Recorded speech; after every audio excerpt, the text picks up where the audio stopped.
What's up, everybody? Welcome to the November GYLS Momentum Session. This month, we have the privilege of having none other than the Eagles with us today. We've got Brigitte all the way in Bali. I don't know, is that exactly where you are right now? No, I'm now in Malaysia, just for a little. Oh, it's wild. And then we've got Danny in Hawaii. And it's crazy because you're so close together, but for Bali, you have to go all the way around the world. So it's actually Monday morning for you right now. It's like lunchtime in Hawaii. It's 7 p.m. and it's dark for me. Crazy. So we're going to be talking about presence today. So I'm going to introduce Brigitte first. Brigitte and I had the privilege of sharing a skill session for the youth leaders this past summer at GYLS. We talked about quality questions and we nailed it. And then Danny over here, I had the privilege of sitting in on a home team debrief at night with Danny, and presence came up a bunch of different times, which was really great. So we each had our special little moments. Now, real quick before we get started, as you guys all know by now, all of your questions and comments, we're going to comment them in the pinned post on the Facebook GYLS grads group. Pinned to the top is the link where you very likely came here. All your questions and comments are going to get queued up there. We're going to save them for the end, and we'll get to them then. So without further ado, here is Brigitte. Hi, guys. All the way from tomorrow for a lot of you. I can tell you tomorrow is a great day because I'm already here. And that links me in right to the name Eagles, because I am here from tomorrow, the mama of the Eagles as such. And the thing is with Eagles, they fly higher than any other bird. When there's a challenge, when there's a problem, when there's something happening, a lot of birds go and sort of huddle in the trees and they might get wet in the rain and the storm might hit them. But eagles don't do that. They actually fly higher. They fly above the storm. And that's one of the reasons why we chose this name, because that's really what we wanted to inspire people to do.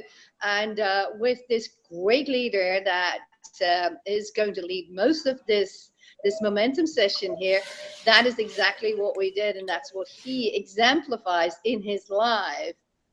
So I'm really proud to, from tomorrow, which is already a great day, introduce you to my main presenter here, Danny from Hawaii. Hi guys, or should I say aloha? So one of the things, or the thing that we're focusing on today is presence. And what presence is being in the moment with not only someone, but many different topics, and we'll get to that later, but presence is being in the moment. And one of the things that happened at GYLS that I thought was absolutely amazing was during one of the last days at GYLS, I took my away team while everybody else was debriefing on some questions. I took them and I led a skill session on presence. And how I did that was I took my phone and my timer and I timed them. And for 1 minute, they looked in each other's eyes and they connected. And it was one of the most powerful things that I've saw. And I think personally that presence is something that's very lacking in not only America, but the world today. And it's something that can really push us forward in terms of personal relationships, in terms of international relationships, in terms of, you have the things like the Dakota Access Pipeline, where people aren't really present with each other. And I want to spread this message of presence in order for the world to become a better place. So thank you. I just want to interject something about that exercise. When Danny did that exercise, I remember exactly where we were sitting. We were all sitting with our team by the field near the dorms. And other team leaders actually came up to me afterwards and said, what were you guys doing? The energy was amazing. People really all around us got that energy from that particular exercise. Yeah, and it was really amazing because when you're present with someone, you're not just listening to what they're saying at an intense level, you're feeling what they're saying, and you feel, what they're going through or what they're saying. And one of the things that I told my group to focus on was, think about the past. Think about what this person has been through when you're present with them. Think about, the emotions in their eyes. And that's one of the most important things that we need to remember as human beings, is to look each other in the eyes and connect with each other. And I think that, I also said this to my group.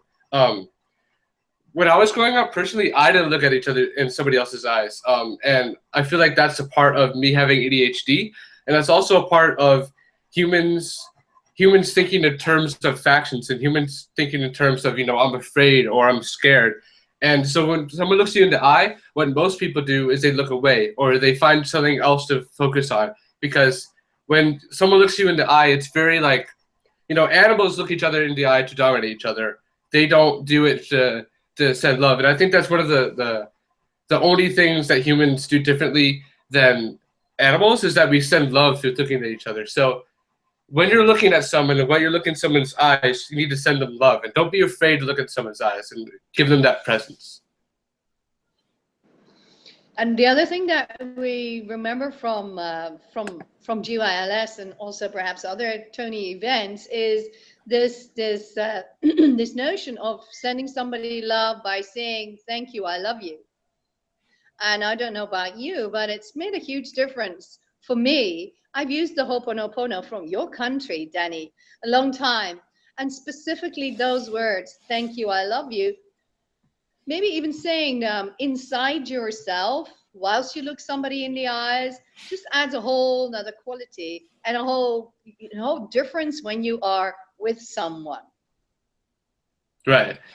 And so I want to go into presence a little bit deeper, and I want to share a video with you, actually, of a really good explanation of presence. And I'm going to get to that right in a few seconds from now. But what you need to know right now is that presence is being in the moment. And there's many different ways of being in the moment, and there's many different ways of sending your presence.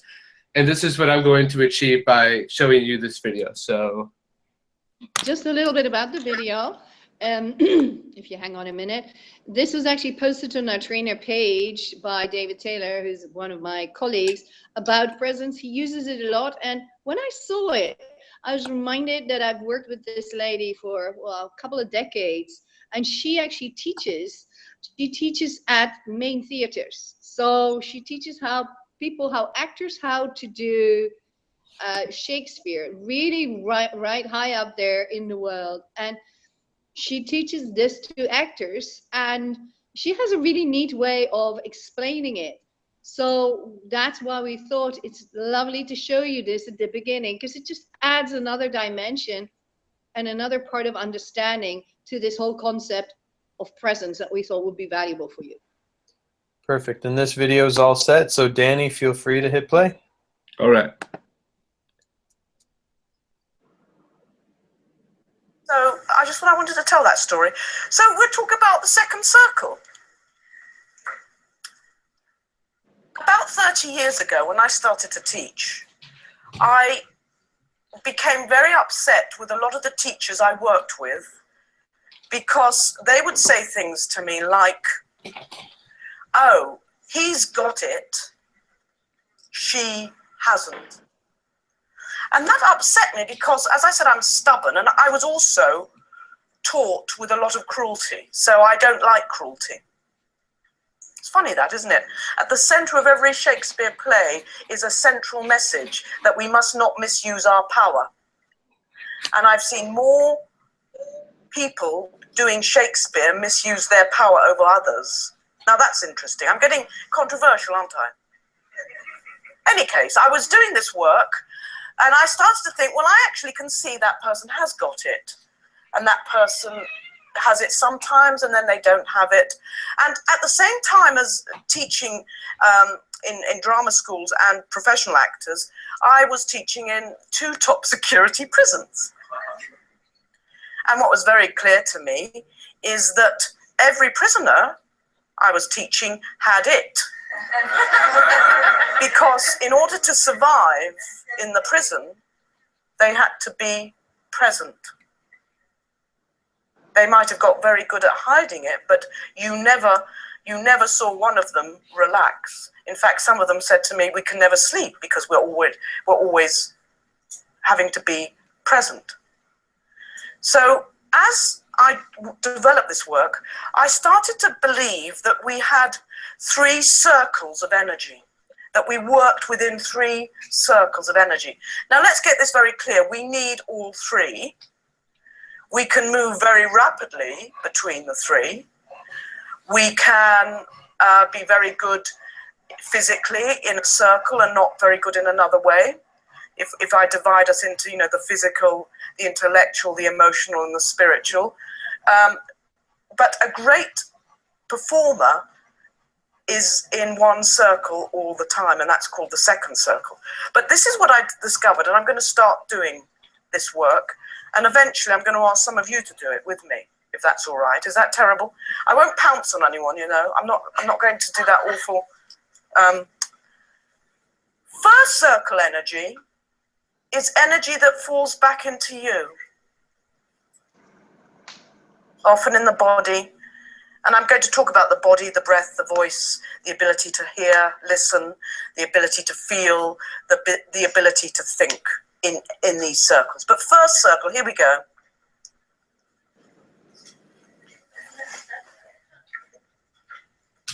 And actually, it goes into the voice. You can say anything to anybody in first circle because the voice falls back. You can say, you know, do you know I really love you? Because actually, first circle is to yourself. It's absolutely to yourself. It's of the past. Does that make any sense? It's of the past. You know, we know we're in for not a very interesting evening in the theatre. I actually don't know how actors rehearse on the rehearsal room floor in first circle, but a lot of them do. You know? It's inwards. It's connected in there. I'm going to go into second in a moment, but on the other side of second circle is third circle. Are you following this? Do you want to talk to me? You'll tell me if it doesn't make any sense, won't you? Talk to me. Yes. On the other side of first circle is third. This is the generalized energy that's pushed out. The people who take your space. Do you know those people? Takes the oxygen out of the room. It's often in the body, the chest is up. Voices that are too loud. Have you noticed how so many Shakespeare productions, they're just all in third, shouting at each other? My liege, the horse awaits.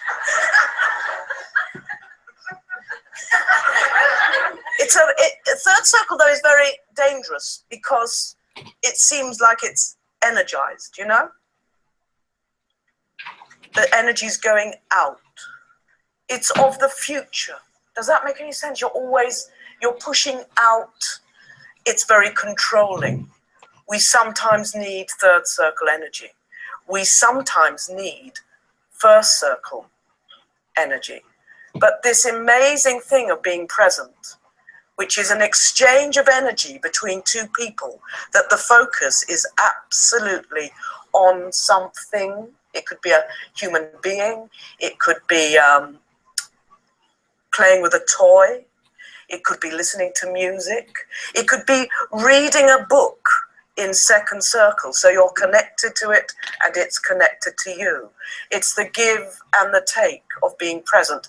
And by the way, we are born in second circle. We're born there.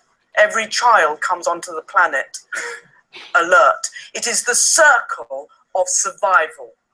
You cannot survive unless you come into second circle. Is that right? I mean, that's why when you're drunk, it's very hard to survive. I say that because I had a very interesting experience with a Kalahari bushman. That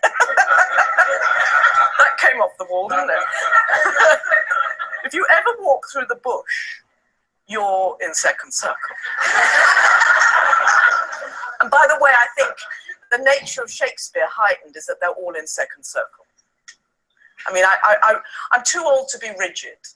You know, I actually, when I did Richard II with Ralph Fiennes, we decided that he didn't have to be in second until he realizes he's under threat.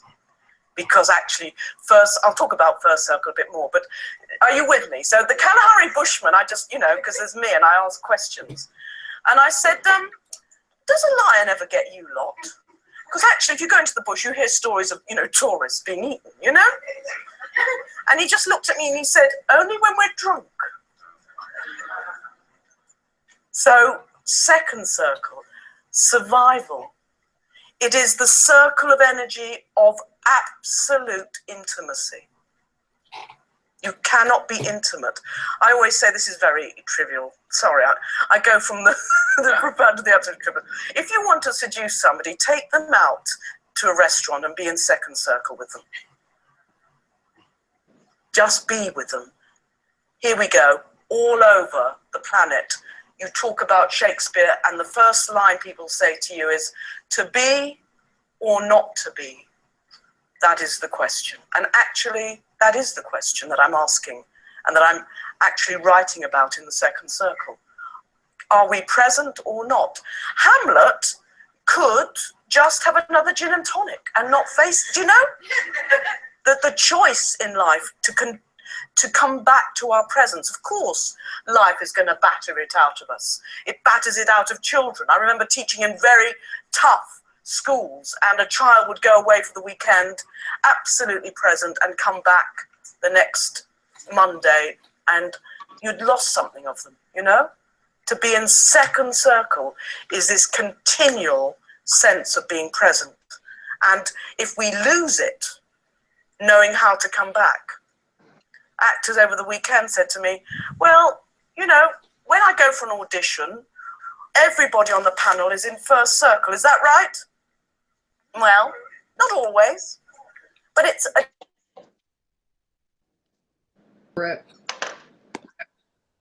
So it looks like Danny might have actually dropped off the session in the middle of the video. We're still live, so Brigitte, you can take it away while he gets back. I know he's got the link. So you can maybe all right. tell us about what we were just watching while he makes his way back. Yes, absolutely, and also why that makes sense. What we were watching was a lady called by the name Patsy Rodenberg, and Patsy Rodenberg has been writing about voice, presence, specifically for theater, but as you can hear, also in schools and in prisons, funnily enough. And what bit that dropped off was that she was talking to a Kalahari bushman, and you might go, well, what does that got to do with anything? Because I don't live in the Kalahari, most of us don't. But what she learned from them was that if you are not completely present when you are walking through the bush in the Kalahari or anywhere else, I would also say in a busy city, if you walk in New York and you're not completely present, in the bush you get eaten by a lion. In New York you'll probably be run over by a bus. So presence is cross contextual. So it is not only in theater, which she talks about, and we just thought it was very simple the way she actually, which was new for me, talked about these first, second, and third circles. And when you think about it, indeed, you know, everyone is present when they're born. So we all know this concept of presence. And the one thing as well that she talked about, intimacy. And if you look at the word intimacy and you say it out loud, you can also say into me see. So it's a way of really being present with someone and seeing into someone. And if some of you have seen perhaps some videos or in a live interaction with Tony Robbins at UPW or David Destiny, that when he works with people who have kind of dropped out of a relationship or an intimate relationship, is when he starts to really work with a couple, be it parents and children or husband wife or any other relationship that is very significantly damaged in that area of presence, that's what is the essence of it, that he asks people to really see into the other person, see into their soul, see into those eyes, which are the mirrors of the soul, to really be there. And that's what Danny shared, because that's what we all noticed when this whole team at GYLS was so completely silent and quiet for 1 minute, that everyone was present with each other. They were all seeing into the other person, and everyone around our team just really noticed that everyone was quiet, but the energy was way through the roof. People really sense presence. And that's also why she said, if you want to, you know, seduce someone on a date, of course you have to be authentic, but if you're really present with them, if you are that present, like we did that exercise, and I'm sure Daniel is going to talk about that a little more. Is he on yet? Are you on yet, Danny? I'm here. Can you hear me? Almost? We can hear you. We definitely can hear you, but I don't think your camera's working yet, but we can hear you, so. Okay, so if you want to say something about how that works and what that looked like, and perhaps even how people can do that in real life, because what I find very often is that when you look at a skill session or you hear something, go, well, that's nice, you know, what this lady talks about in the theater and all that, but how does that actually apply to me in real life? So I'm sure Daniel's got something to say about that. Okay, well, I think on a personal level, you know, sometimes we are either first, second, or third circle. So sometimes we're first circle when we mope about ourselves and we talk about the past a lot, because that's what she said. We focus on our past and we're not living in the present, and we're constantly looking for certainty in other people about our past and about the things that have happened to us. Your third circle, when you're constantly focusing on the future, but you can never focus on what's happening now. That's what sometimes I find myself doing, is that I look to the future too much, and I think that, you know, focusing on the future will give me success, when really I should focus on now. So third circle is being commanding, looking at the future and stuff like that. But the second circle is something that I think we should all strive for. Second circle is focusing on what's happening now and what you can do to impact now. And I think that second circle not only will be great for us on a personal level, but I also want to delve into on a national level as well. You know, you look at many different things that are happening around the world, and you can kind of tell what's first circle, what's second circle, what's third circle. Some examples are the Dakota Access Pipeline, where you have a very third circle situation happening with the protesters and the people out there with the police, essentially. They're very third circle, when I think that the protesters are very second circle, or very first circle, and not in a bad way. They focus on the past as something that it should be respected, and something that should be respected now. And you also look at the election as well. I think that Donald Trump is a very third circle person. Not that that's a bad thing or not that that's a good thing. I just feel like that's how he is, and he's very like the lady said, he fills up the room. He's very big and very commanding and very focusing on the future and stuff. And I find Hillary Clinton as someone who's both second and third circle. Third circle when she needs to be, third circle when she has to speak up and do things in debates as well. So, I mean, none of us are one circle, but we tend to be more of one circle. And I think it's something that we should bring upon ourselves to realize, is that we should strive to be second circle. We should strive to use all these circles in positive ways. I totally agree. And if you hark it back to one of the things that we learned is the triad, it's a good idea to start looking at, right, what is the triad of being in any of these circles? So what is the triad of being in first circle? So triad of three things: physiology, focused beliefs, and language.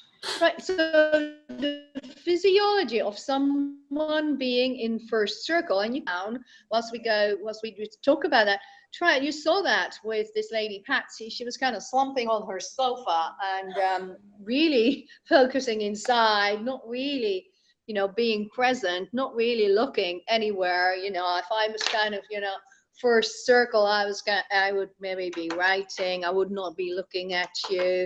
I would be slumping, and so there's a couple of things that you can already see and sense about the physiology there. You can see it in someone. You can notice it in yourself. Are you sitting up, or are you slumping? Are you focusing inside yourself? Are you on your phone or your iPad? Are you not really present at the, you know, at your date? Are you both on your phones? Or And then your focus, what's your focus on? We've started to look at that as well. And what is your belief? What is your belief about being with that person? Is that scary? Is that, you know, boring? What is it? What language do you use when you are with this other person? And the same with that second circle. And I'm sure Danny's got lots to say about the presence and the triad of being present. Danny. Okay, so I don't know if you went over all three of them, but I'm just going to do it real quick. So first circle, I think, is someone who's very like slouched back and has a very soft voice. And second circle is someone who, you know, is looking in your eyes and feeling you on an emotional level. And third circle is someone who's very big. And just like you said, she already described this, but I'm just going to go over it again. Someone who's very big and focuses on the future and stuff like that. So I already went over that. But being present, what is that? So one of the ways that I like to be present is I like to mirror somebody. And it's very hard to do that. But basically what you do is you match how they're breathing, the way that they talk, and the way that they say the things that they say. So sometimes people say things in a certain order or in a certain tone of voice. That is a really good way to stay present. And also just looking into someone's eyes and, you know, it's kind of weird to explain it this way, but sending them love and sending them the thought that you're with them and that you're there for them, even if they're just saying something menial and something that doesn't matter. Letting someone know that you're listening to them in a profound way is one of the best ways to not only build rapport, but also build a friendship and build a relationship with that person. And that's something that you need to be worried too. Nick Marino actually taught me how to be present my alumni year. And he said that, you know, being present is a tool, and it's something that we can use as well. Sometimes people use presence as the way to, you know, when you build rapport with someone, you can persuade them to do things. But I want you guys to remember is that you have the power of presence, because presence is something that's very powerful, something that's very needed in today's society. And it is up to you to use this presence for people that are having a hard time, people that need your help, people that need someone in their life to let them know that they're there for you.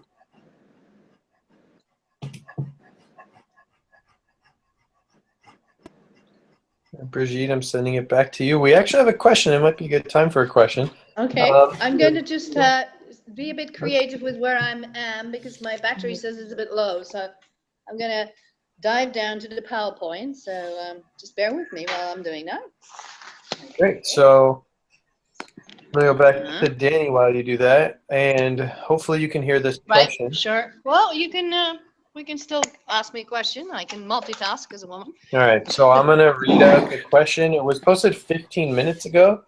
I think maybe during the video by my brother Huang, actually, who's a youth coach. I think he's a coach. Was he a coach this year? Like 6 or 7 times, 7-time GYLS participant. What would you say the definition of emotional presence is? A lot of people think they're being present just by looking into the eyes of someone and having trouble gaining a real connection. How would you teach someone to go beyond the physical connection and get emotionally engaged? Okay. So let's send Great that question. to Brigitte Yes. first, and then Danny, you can add on whatever you need. That's a great question, and I think it's very valid because a lot of people just kind of glance at someone whilst they are still thinking of something else. So it's a being there with your whole focus, where you actually focus on that person, and that is again one thing that Tony does so well. Where when he is with someone in an intervention, that you know that he's with you all completely. He's not thinking of stage or what he's going to do after the seminar. He's just with you completely. So one thing is complete focus. So we're going again into the triad completely, where your focus is completely with that person. There is nobody else in that world than that person. So what you can do is kind of zoom into those eyes and blur out the rest of the environment, so that you're not going, oh my God, this is going on there. All right, there's an airplane, there's this and that. So you kind of zoom in and the rest gets blurred, a bit like you do with a camera. And then the other thing is the belief, of course, which is part of the triad. You really If you believe that moment that that's the only person that there is in the world, there is no one else in the world, there's nobody else that is more important than that person to you in the world. And then of course is the language part. So language is I am with you, I see you, and then the thank you, I love you, even silently inside yourself. So those are the words, I am with you now. And then if we go talk about that, The Power of Now is a book by Eckhart Tolle that told me a lot about presence, because I would live constantly in the future, you know, planning forward, goals, all that, you know, the things that we want to achieve. That's great. And there's moments for that. And then there's moments to be completely present with you, rather than me going, oh, there's a nice building there and this, whatever is happening with the AC. And yes, my power is nearly cutting out and I'm present with you. So that you can take your presence away for a little moment. And I'm going, yes, I need to plug into this PowerPoint because my phone was really full at the beginning of this call and I thought it was going to be staying full for an hour. And then it was at 10%. So take it away for a brief moment while you have to, because of course, you know, if there's a burning building right there, you're not going to just stay present like, you know, Titanic. You're going to stay present and then focus on where you need to go and then get present again. Does that make sense?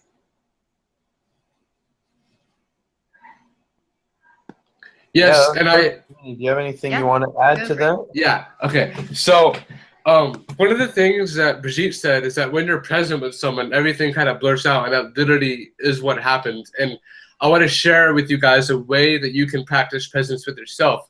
And it's through something that has already been shared through the GYLS community, and that is the mirror exercise. So what you do is you walk into your bathroom or wherever there's a mirror, and you just look at yourself, and you look into your eyes, and you say the most positive and beautiful things about yourself. Because, you know, as Adnan said, what you say to yourself sometimes is a lot worse than what you say to other people. So presence is a good way to have self-love for yourself.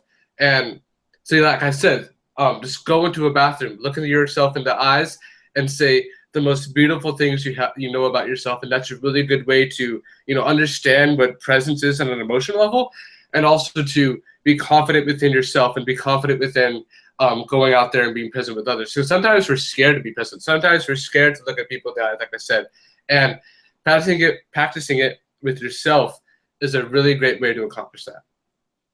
I totally agree, and I'm laughing a little bit because, as I'm sure you guys were not in the girls' bathroom at GYLS. Well, one of the things that, and I was not in the men's, so maybe you did that too in the men's bathroom.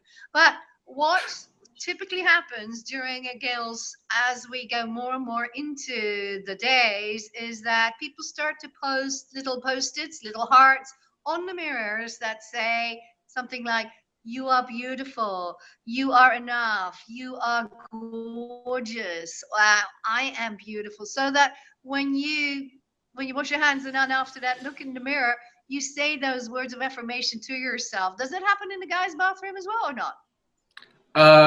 No, it didn't, but we sure did send each other a lot of love, so it was good. But I forgot what I was going to say. Sorry. Okay, go for it. So we've actually got another question while you think about what you were going to say. This one came from Valeria in Florida. How can you show presence without seeming overbearing? Sometimes it seems that a person who is circle 3 has presence in an overbearing way. Does that make any sense? Hopefully you guys can address that. Danny, do you want to go first on this one, and then we'll send it to Brigitte? Okay, yeah, sure. So like I said, a lot of times people that are in third circle are very, you know, they think of the future and they're very big with themselves and they're very, like, they take up the breath in the room, as the lady said. But one of the ways for you to, I think you're trying to be third circle, but you're trying to be third circle in a nice way. And that's through being second circle with someone. That's through, you know, sending someone presence in a non-bearing way is by mimicking what they say, not mimicking what they say, but like their speech patterns, the way that they breathe, and just looking at them in the eye, because we can't be scared about how other people perceive our presence, right? Because this is who we are, and we're trying to send them that love. So also, if you go into that situation with that mindset, it'll be very beneficial for you. Cool, Brigitte. Okay. Yeah. My part of that, I completely agree with Danny. And a couple of other things to add where you can still also focus on that triad. It's always about matching and mirroring, where, you know, where we come from a GYLS event or another Tony event, and we can be so high energy that indeed sometimes that might intimidate people. So it's always about starting where people are at with your energy, and then pace and lead. So then you can, if people's really, really low in energy, you can start, you know, hey, what's going on with you? And rather than, oh my gosh, you know, you need to be so high in energy, you intimidate anybody. So to start where they're at. And then you know how to do that. You break their pattern. You go for a walk. It's all the physical a little pattern interrupts that you can work with, and then whilst you're walking, they are in a different energy as well. So use all the other skills that you already have to get to that presence rather than indeed go to that overbearing. Does that make sense? Yeah, and another thing is what I just remembered what I was going to say. Before you're present with other people, and before you go out into the world in a present manner, try being present with yourself. Like, you know how people always say, love yourself before you love others? Well, be present with yourself before you're present with others. And that's another great way of an idea to build that muscle and to show that person that you love them and you care for them, and that you're there for them, is by first and foremost having that presence with yourself. I totally agree, because it also takes practice. You know, if we do grow up in a society's on their phone, yes, they have a date, but if you look around restaurants, people just on their phones all the time, and they're not present with each other, not at all with themselves. So practice that part first, where you go to a restaurant all by yourself and you look around rather than sit on your phone. That's the first part. And then do the exercise, as Danny said, with the mirror, which is invaluable. Can you actually look yourself in the eyes for a good 5 minutes and say all these great things to yourself? Or do you start to focus on your spots or your nose or your hair rather than that? So practice, practice, practice. And another great example of not being present is, you know how like whenever we have our phones and there's like a really great sunset happening, right? And we just want to really take a picture of it. Instead of taking that picture, be present in that moment and then take the picture. I think that's a great distinction as well. Our lives, we kind of live our lives through social media and pictures rather than feeling ourselves, going, oh my gosh, I'm so grateful. Look at that sunshine. Look at that flower. Look that baby in the eye, rather than take pictures of everything. Because it's a way of actually disassociating yourself when you're putting the camera, the phone, the social media in front of that. So be there with your heart. How can you feel the other person with your heart rather than through your phone? So I've actually got a question for you guys. And for those of you watching, I know there's a bunch of you. In the GYLS Grads Facebook group, pinned to the top is the link to get here. You can comment your question there. Huang already put his question here. My question for you guys is, we've talked about how to be present, being physically there, emotionally, and mentally there. We've talked about the circles. Maybe speak to why it's important to be present. What benefit does it bring our life? Why should we even bother? Why does it matter? I think that being present, like I said before, is great on a personal level, and it's also really great on a national level. And I feel like, you know, we keep coming with all these we keep coming up with all these examples of why people aren't present, why people aren't living in the moment, from the phone to not looking at somebody, or to, you know, Donald Trump or the Dakota Access Pipeline. I feel like presence is something that really lacks today. And the reason why we need it is because we need a lot more caring and people that are there for you in this world, and people that can send you that love. And yeah, just like I feel like there's a real lack. There's a real lack of presence in the world because we're so focused on the medial things in life, the material things, or all that other stuff. But if you're present with yourself and you're present with everybody else, I feel like something beautiful will happen.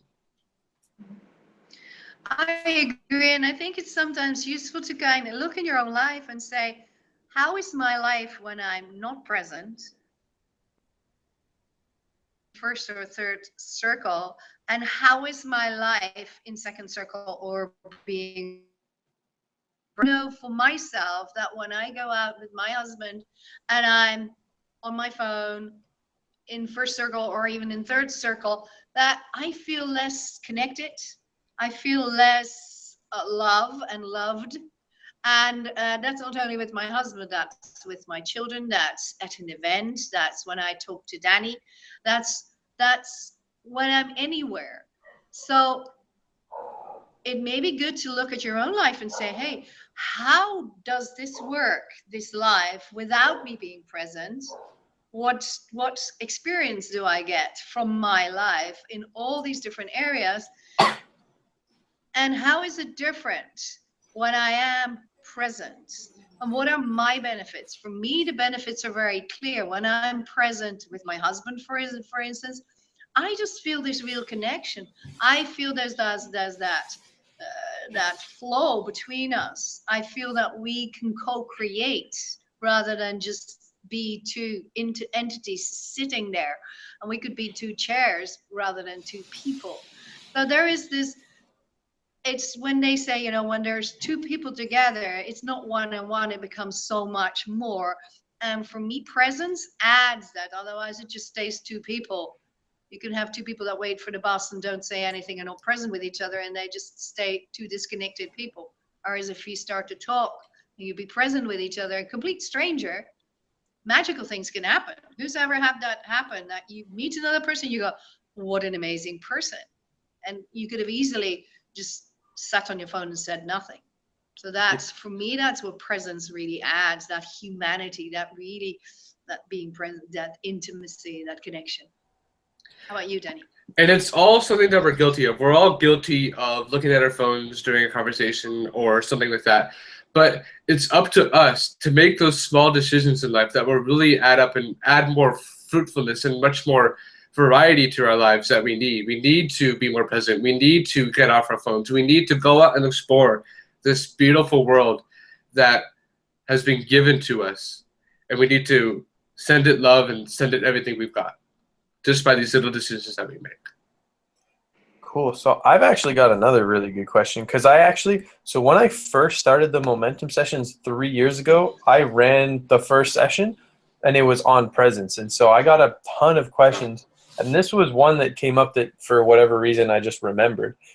What do you do? What do we do watching this who are masters of being present when you're with someone who maybe hasn't been exposed to this concept yet, and you're talking to them, you're really present when they're talking to you and they love it, and then when you go to talk to them, they're on their phone typing? Like, how do you not necessarily teach it to someone, but how do you deal with being with someone who isn't as present or on the same level as you are? Can you teach it to them? Is it something that's even teachable? Hopefully that. I have an answer to that. I've met a lot of people that, you know, haven't really practiced presence, or they just like get really fearful when you look into their eyes. And one of the things that I do on my phone to show presence is that whenever someone's texting me, I just like say yes or something to know that I'm like listening to them. And you could do that exact same thing in real life if it's someone who is afraid of being present. When they're talking to you, when they're saying something, you could just like have little like or something like that, to let them know that you're listening, to let them know that you get what they're saying, to let them feel that presence that you have, just the same way as texting. I think that's a great way of doing it. And sometimes what I find as well is that, for instance, you know, I am sitting if I talk again about my husband and me or somebody else and me, we're sitting in a restaurant and I'm the one who's present. I'm kind of looking around and I'm being there, and the other person is just on their phone. So that can be, you know, because that's what happens a lot. I sometimes really say something like, you know what, I so love being with you here right now. And if this is not so urgent, or this is not urgent right now, could we agree to have like 10, 20, 30 minutes without the phone and just be together? Or do you need to finish what you're dealing with currently? Because I completely understand that too. So you kind of set a pre-frame of, hey, this is what I really like. It's a request. And then it becomes a, if you need to deal with this, that's also okay. And then there are people that actually put phones in the middle of the table going, hey, you know, and the first one who picks it up has to pay for the whole meal. So you can make it fun. And teaching it, I'm not sure, you know. Yes, you can teach it and say, like Danny, I mean, he's a master at teaching this, saying how much it has given you to even put your phones away for 10 minutes and just be with that person. Because I have noticed some real skill in this gentleman here when he was completely present. And coming from, say, a 2 to a off the scale 20 in his level of leadership. So even sharing how much it has given you and showing that, people just go, whoa. Because the other part that people said when they were walking past, whoops, yeah, no, we're okay. Walking past our skill session that Danny did was they noticed his presence in teaching presence. And they were going, whoa, this guy, he's off the scale. So when people notice that in you, it's a bit like, don't do as I say, but do as I do. People notice that in you. So rather than saying, hey, you need to be more present, be that. Be the change that you want to see in the world. And I find myself often asking people when I'm talking to them when they're like just on their phone or just not paying attention. I always put in like sort of like, hey, can you look at me when I'm talking to you? Not like in the mean way, but like as a caring way, and as a way that you really want to send your message to them. Because I mean, those words can be very misconstrued to be very offensive, but you know, you deserve that. You deserve the presence from somebody, and you deserve to have everybody else give presence to each other. Mm-hmm. So how do you do that with your age group? Because I'm a different age group, Danny. So for our listeners, our viewers, how do you find that works best? Just by when they do look up on the phone, just looking at them, and then they'll kind of get the hint. And they're like, "Oh, okay, I'm sorry," or if it gets to the point where they're just like, you know, oh, this really cool Facebook article is really awesome, we're going to pay attention to this instead of you, just asking them. I mean, you can be as blunt as you want to because you deserve that presence from someone. Just like a little, like, hey, could you look at me kind of thing? Or, hey, I really want to talk to you kind of a thing. That could work too. And I know with my generation, it's really hard to get that message across, but people really do take the hint, and people really do get the message when you say it in a profound and meaningful way by being present. Mm-hmm. Yes, I think when people get what it is in it for them, because I think you did that really well, why that is important for them and what that will give them and how they will benefit from that. You know, because otherwise it's sort of, oh, I'm just doing it because he asks me or she asks me. No, this is the why. And this is what it will give you. And so we do everything with future pacing, right? So, you know, that's nice for this conversation right now, but how have you felt that it's benefited to you for, say, college or interviews or moving forward in life? That's actually one of the main things that college interviews look for, is they look for presence, and they look for, because not only is being present an emotional thing, but it's also something that you can build rapport with, and something that's very business-minded as well. And that's something that they look for. And I noticed that in my generation, we don't really give that. So having that advantage of being present can help you in the college world. It can help you in the business world. But, you know, the reason why you need it and the reason why I think I look for presence is because it's like we have a cup. We have a cup full of all of our emotions. And sometimes it runs dry and sometimes we become numb. But by giving someone else presence, you're basically exchanging your water from your emotion jar. and you're doing that constantly with someone.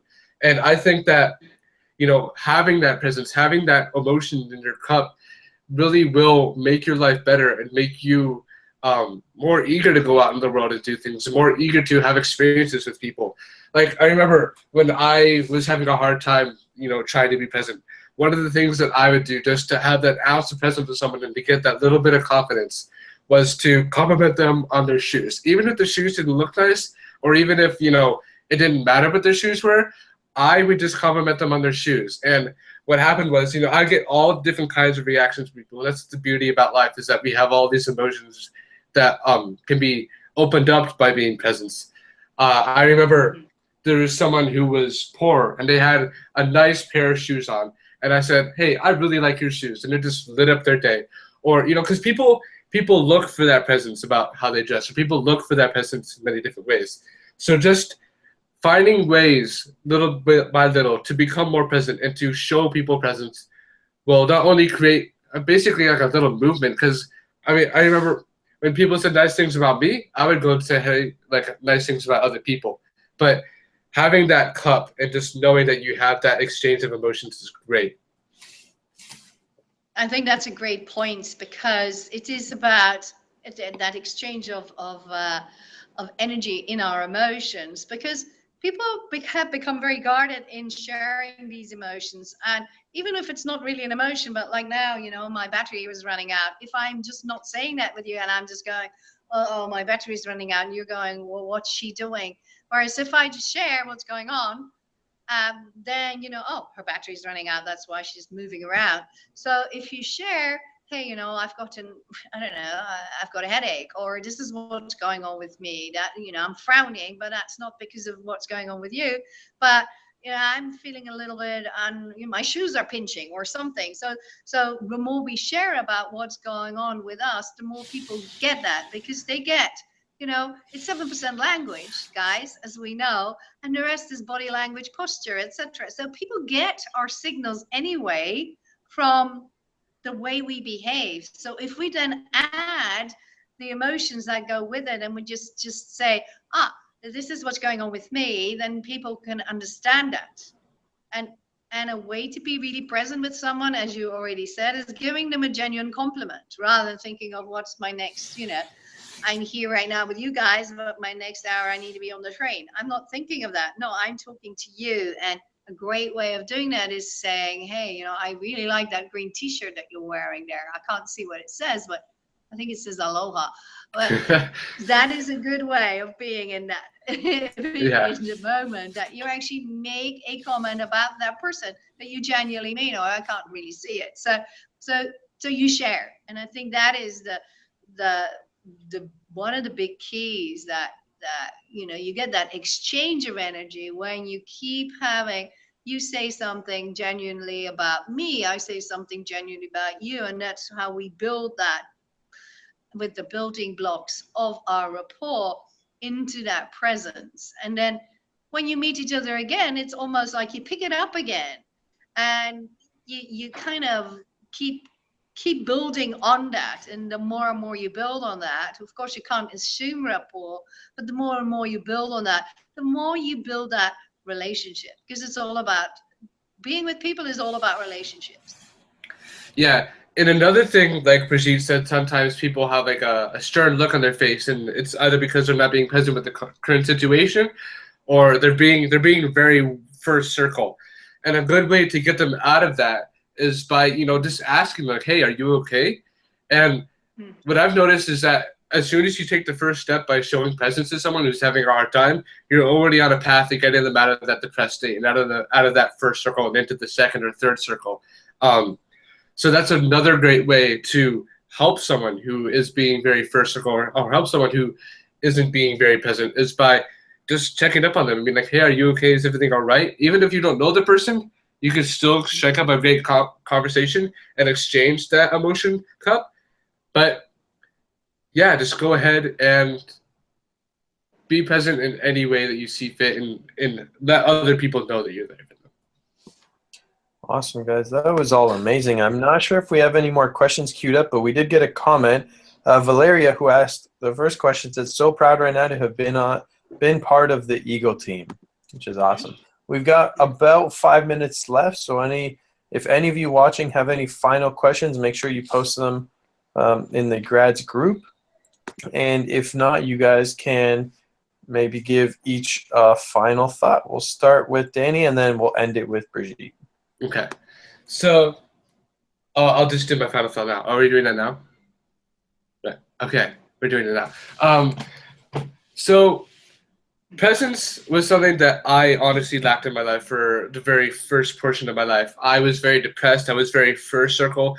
And I was also very third circle because I thought that, the way that I would get out of my depressed state was by focusing on the future without focusing on the present to help the future happen.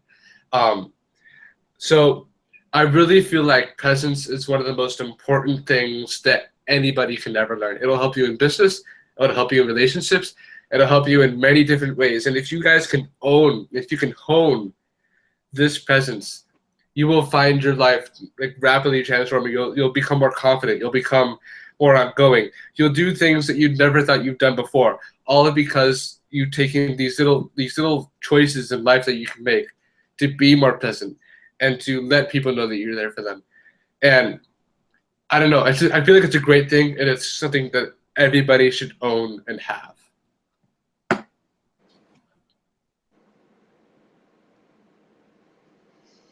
Nice one. And you have probably seen, I have certainly seen the transformation in this guy and his present. I'm so proud and so honored to certainly have presented this with him, and also to know him and to have been standing behind him, not in front of him, whilst he led the Eagles team very well and elegantly with presence. And my last thought is, really look at your own way of being present. You will know when you're present, when you're not present, because you get direct feedback from the other person. And going forward in your lives, it is one of the best skills, and it's one of the skills that we so often neglect and don't have. And one good book, I'm just going to grab it. It's just here. That was actually shared on our trainer monthly training call recently. Is this book? It's called Preservation. It's just out, and it's by Robert Cialdini. And this book is virtually all about presence. And this is by the guy who wrote The Influence as well. And this is his first book in, I think, decades as well. It's one of those big tomes that when you work with people, which I think everyone on the planet does to a certain degree, is so important. And that main chunk is presence, and learning that right now and practicing that right now changes your life so much. So if you have any questions, come and ask us. As I say, the master of presence is right there. His name is Daniel. And you guys are already on such a path in this world where just a minority of the people ever will be. And you are on that path, so you're doing great. And stay present with yourself, stay present in the world, and the world is a better place. Thank you. I love you. And there's actually one more important thing that I would love to add, and something that has helped me a lot in school, is be present with your teacher. Ask them questions. Go up to them after class. If you are struggling at school and you're having a hard time focusing, be present with your teacher. Be present with your class. That's a really great way to help your grades out. And this is one last thing I wanted to add that I kind of forgot to mention, but it's fine because you got it. Brilliant. I think that's a fantastic one to take away right now. Fantastic, guys. Well, we got a bunch of comments and people writing. Debbie Ann wanted to know who wrote that book. I think you said Cialdini? Yeah, I'll send it. Robert Cialdini. Can you see it? Robert Cialdini. Great. Cialdini. Oh, okay. Yeah. There it is. Fantastic. Well, thank you both. Thank you both so much for a pretty amazing and informative webinar on presence. I know we all learned a lot. So we will be back early December for the next Momentum session with Team Incredibles with Suzanne and Lucas. Until then, we'll see you guys soon. Bye. Thank you, guys, and thank you, Sergio. You guys rock.